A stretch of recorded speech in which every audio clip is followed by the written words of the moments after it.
Hey everyone, this is your post-COVID episode of Will His Voice Last throughout the session. I am recovering from what in relation to everybody else is probably a pretty mild case of COVID, although to say mild is like saying, a mild beating as opposed to a severe beating. So throat is rough, head is stuffy, brain is functioning on about 3.5 cylinders.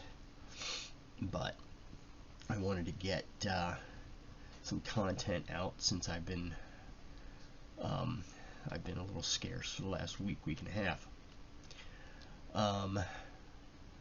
You will see me cut the feed every once in a while. Have a big old dish of ice cream here that I'm using to soothe the aching throat. Okay. Anyway, I wanted to put out a post using some footage that I shot on the 21st of January at Muddy Run. I kind of camped out on hole 8's short tee pad and did some practicing with some of the forms changes that Dan Brooks Wells suggested that I make. And in the process of filming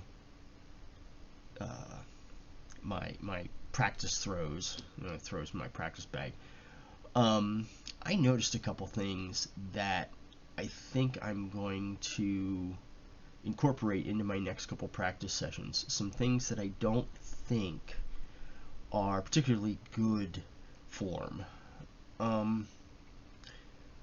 So let's get right to it. I'm going to stick a couple of examples here of just some warm-up throws, just to kind of give you an idea of what you'll be seeing. Alright, so the things that we're focusing on, I'm pointing to my feet. I'm supposed to keep my front foot perpendicular to the target, point at my left hip. I need to keep that hip in tune with the rest of my upper body mechanics. Now let me explain a little bit. I was actually firing my hips through very, very early, because that's proper racquetball mechanics, which my body seems to remember, even though I haven't touched a racquetball racket in 10 years. And what that does is pull all the shots just a ridiculous angle to the right. I mean, almost what the F. Richard kind of throw.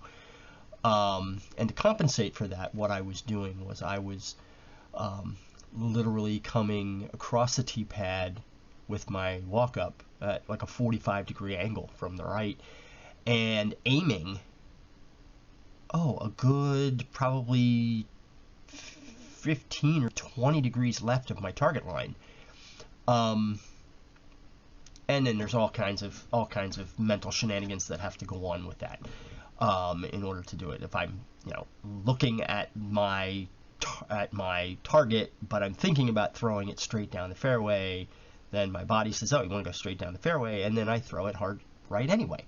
So anyway, it was a disaster, and I worked with Dan for a bit, and in addition to a grip change and focusing on keeping that starting that front foot perpendicular to the target line, he suggested that I make sure that my back hip, was in tune with, and those are my words, not his, in tune with my upper body mechanics.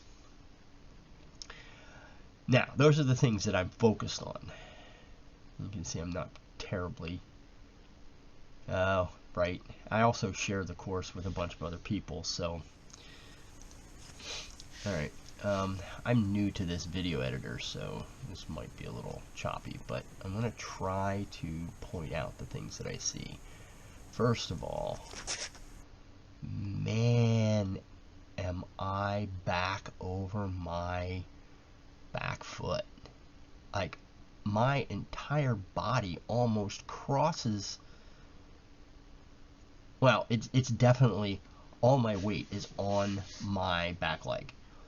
Now, I know some people are advocates of rotational as opposed to linear motion, meaning they rotate around their legs, around their hips, instead of linear motion. To me, linear motion is the same thing you get when you do a run-up. So I was just surprised at how far in a standstill I'm leaning backwards. But anyway, that may be a problem. I don't know. Shoot me a message. Let me know if you think it's a problem. Alright, so here is the next thing I saw. And this is comparing my video with other videos that I've seen. And I'm going to try to grab a freeze frame here. Notice that my left knee doesn't collapse as quickly as some of the videos that I've seen of the pro players, where their left knee turns in almost before their upper body starts to move, starts to come forward. And my knee does not do that. My knee doesn't turn in until my arm, the disc, actually passes the midpoint of my body. Okay, so that wasn't the most disturbing thing that I saw.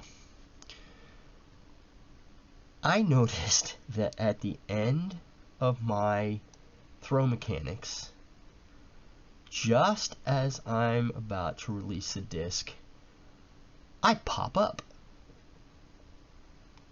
And I mean to tell you, I don't feel that. I don't notice that when I throw. But, man, it made me look like a jack-in-the-box. So now we'll move a little deeper in the practice session. I'm throwing some fairway drivers. I'm using a walk-up to do so. And things start to go south, as you'll be able to hear with my my little on-course commentary. Got a bit of a tailwind, but not really enough to worry about. Try to get it up in the air a little more.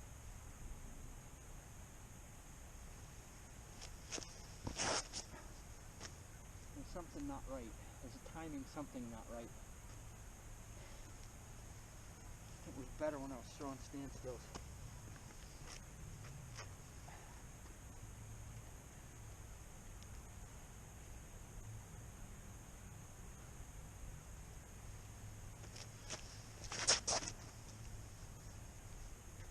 Just way off balance.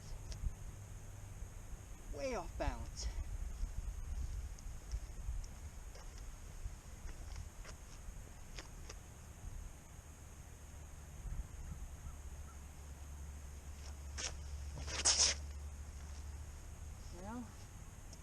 And that one got yanked. So now I don't know. Slowing down didn't help.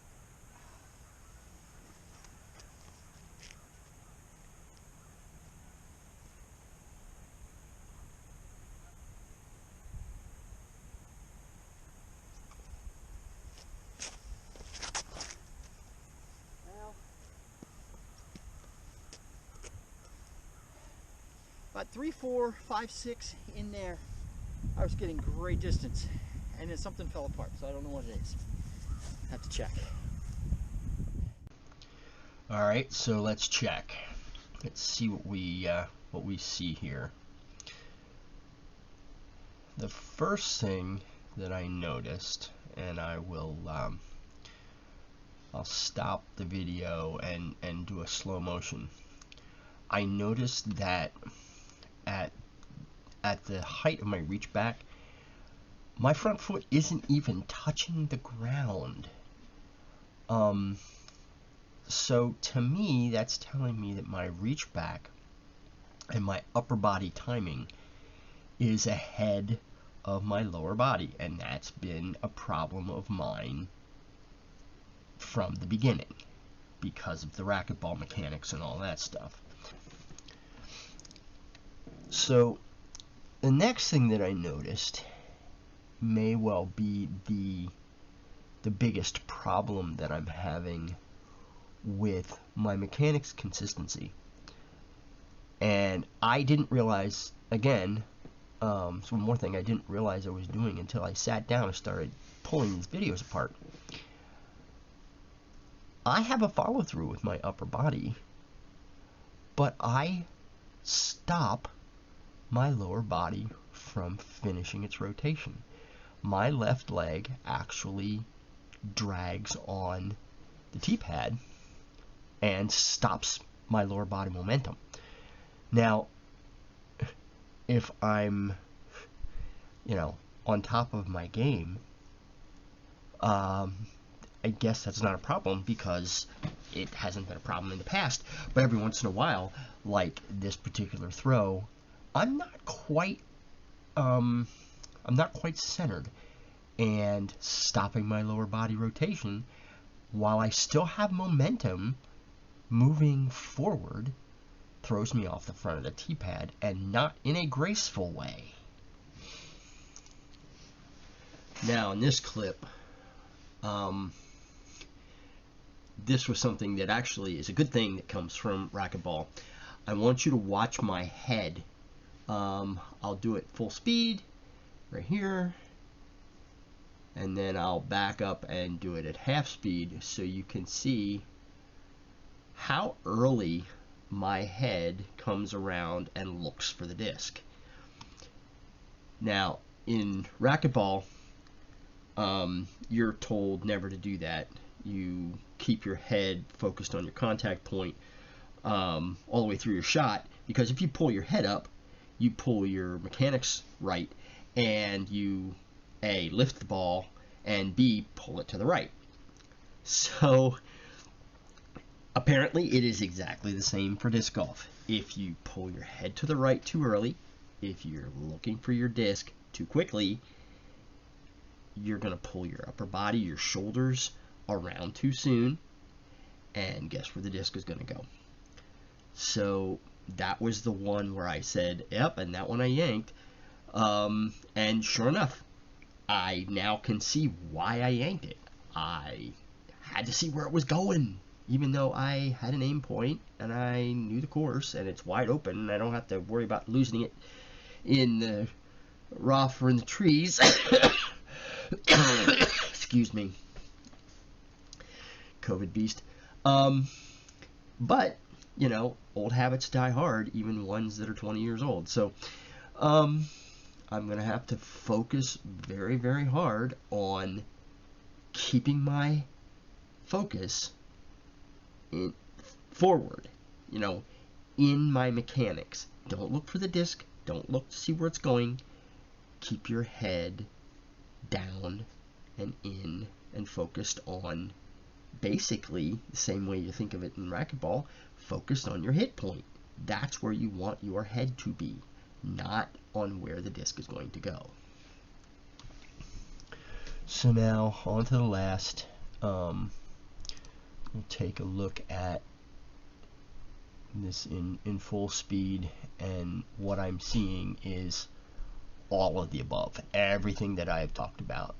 There's the pop-up, there's the head turn too soon, there's the left foot dragging.